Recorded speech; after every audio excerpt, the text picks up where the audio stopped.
आका फरमाते हैं जो मुझ पे एक बार दुरूद पढ़े अल्लाह उसको 10 नेकियां अता करता है, को मिटा देता है और उसके 10 दर्जात को बुलंद फरमा देता है।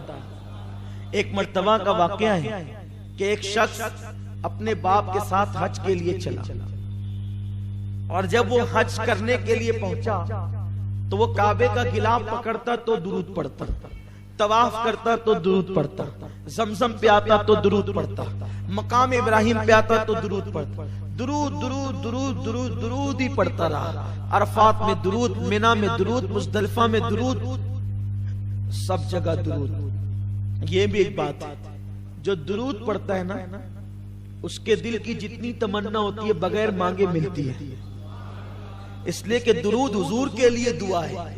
दुरूद जो महबूब के लिए दुआ करे तो अल्लाह ताला फिर उसको दुआ की हाजत क्या है।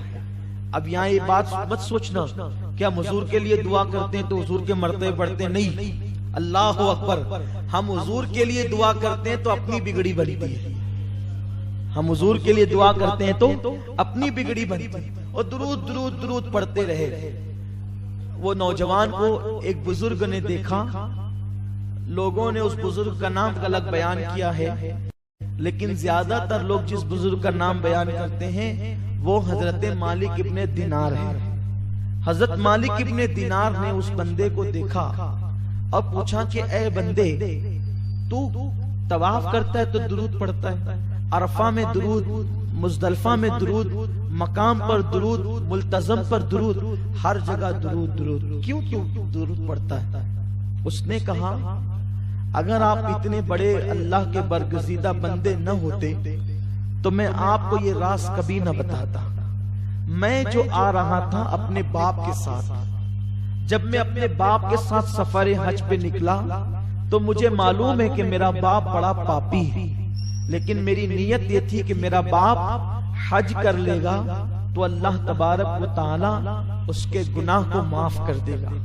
लेकिन अफसोस इस पर हुआ कि जब हम लोग हज का सफर करते रहे तो अचानक रास्ते में मेरे बाप की तबीयत अलील हुई और उसका इंतकाल हो गया। और जब उसका इंतकाल हो गया, सहरा था, जंगल था, बियाबान था, मैंने उस गम के आलम में कि अब मैं और मेरा बाप, मैं कैसे इसकी तदफीन करूं, क्या करूं, कुछ समझ में नहीं आता था। ऐसे में मैंने सोचा कि एक काम करते हैं कि बाप के लिए कब्र खोदते हैं। मैं अपने बाप के लिए कब्र खोदने लगा तो मैंने क्या देखा कि मेरे बाप की शक्ल गधे की तरह, उसका पूरा जिस्म इंसान की तरह और उसकी शक्ल गधे की तरह। मैं तो और परेशान हुआ कि मेरे लिए ताज्जुब की बात ज्यादा न थी, लेकिन फिर भी अफसोस था कि वो बाप है, क्योंकि वो बहुत बड़ा पापी इंसान था, बहुत बड़ा गुनहगार था, सियाकार था वो। ऐसे में मैंने उसके जिस्म पे चादर डाल दी, क्योंकि अब मैं क्या कर सकता था। मैंने उसका चेहरा छुपा दिया और मैं उसके सिराने बैठ करके रोने लगा। एक तो बड़ी मेहनत से कब्र खोदी रेत में, अब उसको दफन करना है, लेकिन इसका चेहरा गधे की तरह हो गया, चेहरा बिगड़ गया। और मैं देख करके डरता भी था, हैरत भी करता था, गम भी था, अफसोस भी था। उसी रोते रोते मेरी आंख लग गई। जब मेरी आंख लगी तो मैंने क्या देखा कि खूबसूरत जवान मेरे ख्वाब में दिखे और बहुत खूबसूरत सा चेहरा था, काली काली जुल्फे थी, खूबसूरत सी आंखें थी और उनके जिस्म से खुशबू की लपेटें उठ रही थी। वो चलते थे तो ऐसा लगता था जैसे अर्श फर्श पर आ गया हो। उनकी उस मासूम अदा को देखकर मैं हैरान था। वो सीधा आए और आने के बाद मेरे बाप की मैयत से चादर हटाया, देखा तो जो है वो गधे की तरह चेहरा था, अपना मुबारक हाथ चमकता हुआ उन्होंने मेरे बाप के चेहरे पे फेरा तो मेरे बाप का चेहरा 14वीं रात के चांद की तरह रोशन हो गया, मुनव्वर हो गया। और जब वो जाने लगे तो मैंने उनका दामन पकड़ लिया और अर्ज किया, मोहतरम आप कौन है? ऐ मुश्किल कुशा, मेरी मुश्किल को दूर करने वाले कौन है और मेरे बाप पर इतना रहम करने वाले कौन है? तो उन्होंने मुड़ के कहा, क्या तुम मुझे नहीं पहचानता? मैं मोहम्मद इब्ने अब्दुल्लाह हूँ। मैं तेरे बाप का और तेरा रसूल हूँ और नबी हूँ। मैंने अर्ज किया आका, मेरा बाप तो बड़ा पापी था, उसका चेहरा गधे की तरह हो गया और आपने आका इसका चेहरा चांद की तरह कर दिया, वजह क्या है? इरशाद हुआ, ये पापी तो बहुत था लेकिन सोने से पहले मुझ पे दुरूद पढ़ लिया था। जब ये दुनिया में मुझे न भूला तो मरने के बाद मैं इसको कैसे भूलूं? और आका अलैहिस्सलातु व तस्लीम तशरीफ ले गए। जब मेरे आका तशरीफ ले गए तो कहते हैं मेरी आंख खुल गई और आंख खुली तो मैंने देखा कि मेरे बाप का चेहरा 14वीं रात के चांद की तरह चमक रहा था। अल्लाह अकबर। वो कहते हैं फिर मैंने अपने बाप को खुशी खुशी दफन कर दिया और मैंने अहद कर लिया, अब सारी जिंदगी फराइज और वाजिबात के बाद अगर सबसे ज्यादा कोई अमल तो सिर्फ अपने नबी पे दुरूद और सलाम करूंगा। मेरे प्यारे आका सल्लल्लाहु अलैहि वसल्लम के प्यारे दीवानों, माह रमजान शरीफ आ रहा है, कसरत के साथ दुरूद शरीफ पढ़े और कोशिश करे कि कम से कम 1000 मर्तबा दुरूद शरीफ तो रोजाना माह रमजान शरीफ में हमने पढ़ना ही पढ़ना है, इसलिए कि दुरूद शरीफ की बड़ी बरकतें हैं। मैं क्या अर्ज करूं, दुरूद शरीफ का मकाम क्या है। मेरे प्यारे आका अलैहि सलाम के प्यारे दीवानों, सहाबे किराम कसरत से दुरूद पढ़ते थे, औलियाए किराम कसरत से दुरूद पढ़ते थे। और रिवायतों में आया है कि जो बंदा कसरत से दुरूद पढ़ता है अल्लाह उसका दिल मुनव्वर कर देता है और गैब के हिजाबात उससे उठा देता है। और फरमाया गया जो कसरत के साथ दुरूद पढ़ता है फिर अल्लाह तबारक व तआला उसके दिल को मुनव्वर करके वो आंखें अता करता है कि उसकी हथेली पर वो अल्लाह के शहरों को देखने लगता है, वो दुनिया को अपनी हथेली पर देखने लगता है। अल्लाह अकबर। मेरे आका सल्लल्लाहु अलैहि वसल्लम के दीवानों, जो कसरत के साथ दुरूद पढ़ते हैं, जब वो मर जाते हैं तो कब्र के अंदर अल्लाह अकबर उनके जिस्म को कब्र की मिट्टी नहीं खा सकती, कब्र की मिट्टी उनके जिस्म को नहीं खा सकती, उनका कफन भी मैला नहीं होता। आप नहीं देखते बहुत सारे लोग कभी नासिक में कभी मालेगांव में अलग अलग मकामात पर आम आदमी थे, कोई शोहरत न थी। बहुत सारे इलाकों के अंदर ये बात देखी गई है, आम आदमी थे, कोई शोहरत न थी, कुछ नहीं, एकदम सादे सिंपल, न आलिम न हाफिज न कारी, कुछ नहीं, लेकिन बस दुरूद शरीफ कसरत से पढ़ते थे तो कब्र खुली तो कफन भी मैला नहीं हुआ। क्यों?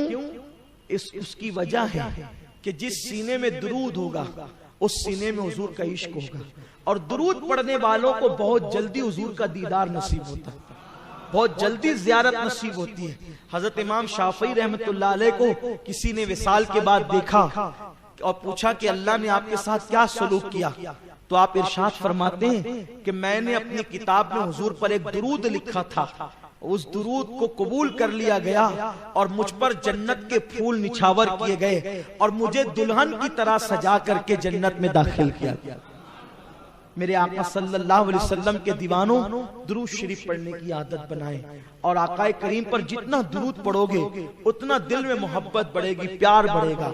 और इंसान तो इंसान है, अगर जानवर भी दुरूद से मोहब्बत करे तो उसको भी फायदा मिलता है, उसको भी बरकतें मिलती है। एक मर्तबा ऐसा हुआ कि किसी ने हुजूर सल्लल्लाहु अलैहि वसल्लम को अपने घर दावत दी, सरकार अलैहिस्सलाम को दावत दी और दावत में उन्होंने सोचा कि मैं मछली पकाऊंगा। मछली पकाने का उन्होंने इरादा किया क्योंकि हुजूर सल्लल्लाहु अलैहि वसल्लम को मछली पसंद थी, सरकार अलैहिस्सलाम मछली पसंद फरमाते थे, तो मछली उन्होंने पकानी चाहिए। मगरिब के बाद की दावत थी, हुजूर अलैहिस्सलाम तशरीफ ले आए। अब इशा की को वक्त कम था तो आका करीम सल्लल्लाहु अलैहि वसल्लम बैठे रहे, हत्ता के अब ऐसा तो नहीं था आजकल की इशा की तरह कि 8:30 बजे 8:45 बजे अजान हो जाएगी और इमाम को दौड़ के जाना ही पड़ेगा, ऐसा नहीं था। वहां ऐसा था जब हुजूर जाते तब गुलाम जमा हो जाते, लेकिन हुजूर अलैहिस्सलाम भी वक्त पर तशरीफ ले जाते थे ताकि लोगों को मुशक्कत ना हो। बहरहाल तो टाइम होने लगा और वो जो साहबी जिन्होंने दावत दी थी वो कभी अपनी बीवी की तरफ जाएं, कभी हुजूर की तरफ आए, कभी इधर जाएं, कभी उधर आए। गायबदा नबी सल्लल्लाहु अलैहि वसल्लम ने फरमाया क्या हो गया, क्या बात है, क्यों परेशान हो, अपनी परेशानी बताओ। उन्होंने अर्ज किया रसूलुल्लाह सल्लल्लाहु अलैहि वसल्लम रोटियां पक गई है, सालन नहीं पकता। का मसला क्या है? अर्ज की हुजूर मछली लाई है पकाने के लिए, उसको काट कर हांडी में डाल दिया है, जैसे ही हांडी चूल्हे पे रखते हैं तो आग बुझ जाती है, और हांडी चूल्हे से उतारते हैं तो आग जलने लगती है। बस इसी मामले में परेशान है, खाना तैयार नहीं होता। आका ने फरमाया वो मछली को लाओ। वो मछली लाई गई, सरकार ने मछली को रखा और फरमाया तुम्हें पता है ये मछली क्यों नहीं पकती, और इस मछली को कभी कोई पका नहीं सकता। कहा हुजूर वो कैसे? इरशाद फरमाया कि ये मछली जिस दरिया में तैर रही थी, उस दरिया में एक कश्ती चल रही थी, और उस कश्ती में मेरे गुलाम मुझ पे दुरूद और सलाम पढ़ रहे थे। तो इस मछली के कान तक दुरूद और सलाम की आवाज पहुंची, तो उसने कान लगा दिए और वो दुरूद में गुम हो गई। उधर वो दुरूद में गुम थी कि अल्लाह ताला ने तुम्हें मुशाहिदा कराने के लिए उसको मछेरे के जाल में फंसा दिया। मछेरे के जाल में फंसी और बाजार में बिकी, तो तुम्हारे हाथ लगी, तुम ला करके तुमने उसको काटा और डाला हांडी में। तो अब जिस मछली ने मोहब्बत के साथ मुझ पे दुरूद पढ़ने वालों का दुरूद सुना है, तो इसलिए इस मछली के ऊपर ये आग असर नहीं कर सकती। बताइए अगर मछली दुरूद सुन ले इश्क के साथ, तो उस पर दुनिया की आग असर नहीं कर सकती, तो दिन दुरूद पढ़े तो उस पर जहन्नम की आग कैसे असर कर सकती। और आप जानते हैं ये जो मीठा मीठा शहद बनता है और उससे जो शिफा मिलता है, वो क्यों मिलता है? एक मर्तबा शहद की मक्खी ने आका अलैहिस्सलाम की बारगाह में हाजिरी दी। हुजूर की बारगाह में शहद की मक्खी हाजिर हुई, और हाजिर होने के बाद आका ने उससे पूछा, ऐ शहद की मक्खी ये बता कि तू शहद कैसे तैयार करती है? अब आका को सब मालूम है, लेकिन आकाए करीम सल्लल्लाहु अलैहि वसल्लम उससे पूछ रहे हैं कि तू शहद कैसे तैयार करती है। आज से मैं पूछता हूँ, हुजूर अलैहिस्सलाम को उर्दू सिखाने वाले मौलवी, मैं उनको शहद के छत्ते में उनके कान पे शहद का छत्ता लगा दूं, ये लगवा दूं, और उनसे 5 साल के बाद पूछूं, मुल्ला जी बताओ शहद की मक्खियां कहती क्या है, तो मैं समझता हूं कि कभी जो है वो नहीं कह सकेगा। और मेरी जबान आया खामोश है। अरे बिस्तर पे लेट कर अगर कोई सरगोशी करे तो वो आए आए करता है, और उसको पूरी बात समझ में नहीं आती, और वो दावा करता है हुजूर को उर्दू सिखाने का। हमने नबी को उर्दू सिखाया। ओ आए आए करने वाले, ये शान देख मेरे नबी की। वो समझते हैं बोलियां सबकी, वही सुनते हैं बोलियां सबकी। ये शान है मुस्तफा जाने रहमत की कि शहद की मक्खी से कलाम कर दे। कुछ लोग कहते हैं सैयद साहब बहुत सख्त बोलते हैं। सख्त नहीं बोलता हूं, हक बोलता हूं। आप मेरी सख्ती पर नहीं बल्कि मेरी हक गोई पर नजर रखें। बोलिए ये आए आए नहीं करते सरगोशी करते वक्त। और ये मेरे नबी की शान है। शहद की मक्खी से पूछ रहे हैं तू शहद कैसे तैयार करती है? तो शहद की मक्खी ने भी कहा या रसूल अल्लाह, मैं वो फलों का और फूलों का रस चूसती हूँ। मैं फलों का और फूलों का और पत्तियों का रस चूसती हूँ और उसी से शहद तैयार करती हूँ। उसी से शहद तैयार करती हूँ। आकाए करीम ने फिर उससे दूसरा सवाल किया, तवज्जो फरमाएं। हुजूर कभी बाग में नहीं गए। हुजूर कभी बाग में नहीं गए। किसी फूल को खाया, पत्तियों को चबाया। आका फरमाते हैं कुछ पत्तियां तो कड़वी भी होती है, कुछ फूल तो कसेले भी होते हैं, कुछ फल तो कड़वे भी होते हैं, कुछ फल तो खट्टे भी होते हैं, लेकिन तेरा शहद सिर्फ मीठा ही क्यों होता है? अरे खट्टा खाए तो खट्टा ही निकलेगा, कसेला खाए तो कसेला ही निकलेगा, है ना? मेरे भाई, अगर इंसान खाने में 3 मरतबा प्याज खा ले तो उसके पसीने में बदबू शुरू हो जाती है प्याज की।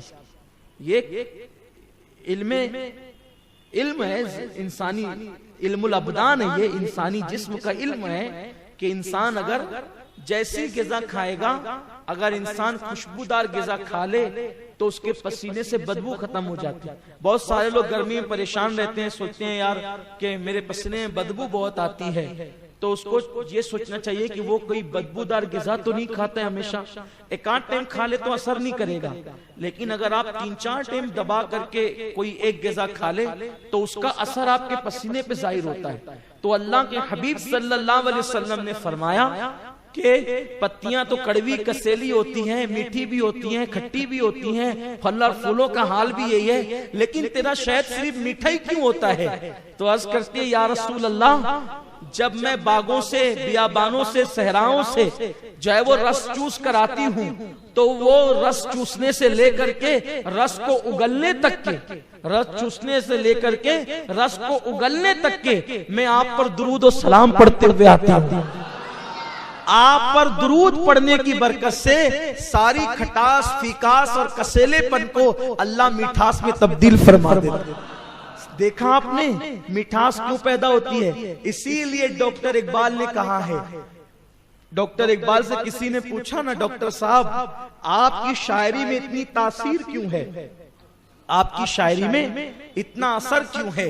हो न वो फूल तो बुलबुल का तरन्नुम भी न हो, चमने दहर में कलियों का तबस्सुम भी न हो न साकी तो फिर मैं भी न हो, खुम भी न हो, खैमा अफलाक का इस्तादा इसी नाम से है, नफ्ज़े हस्ती तपिश आमादा इसी नाम से है, कुव्वते इश्क से हर पस्त को बाला कर दे, दहर में इसमें मोहम्मद से उजाला कर दे, कि मोहम्मद से वफा तूने तो हम तेरे हैं, ये जहां चीज है क्या लौह कलम तेरे हैं, लौह भी तू कलम भी तू, तेरा वजूद अल किताब। देखा क्या चाशनी है डॉक्टर इकबाल की शायरी में। लोग उसकी मुखालफत करते रहे, लेकिन फिर भी मैंने मुखालिफिन को भी डॉक्टर साहब के शेर पढ़ते देखा है, जो डॉक्टर साहब पर उस लाहौर के कलंदर पर लोग एतराज करते हैं, उन लोगों को भी मैंने देखा है कि वो डॉक्टर साहब के शेर पढ़ते थे। और हमारे आकाए नेमत सैयदी मुर्शिदी हुजूर मुफ्ती आजम रहमतुल्लाहि ताला अलैह के सामने जब ये शेर पढ़ा जाता तो हुजूर मुफ्ती आजम फरमाते कि इकबाल की मगफिरत के लिए यही शेर काफी है। कौन सा शेर?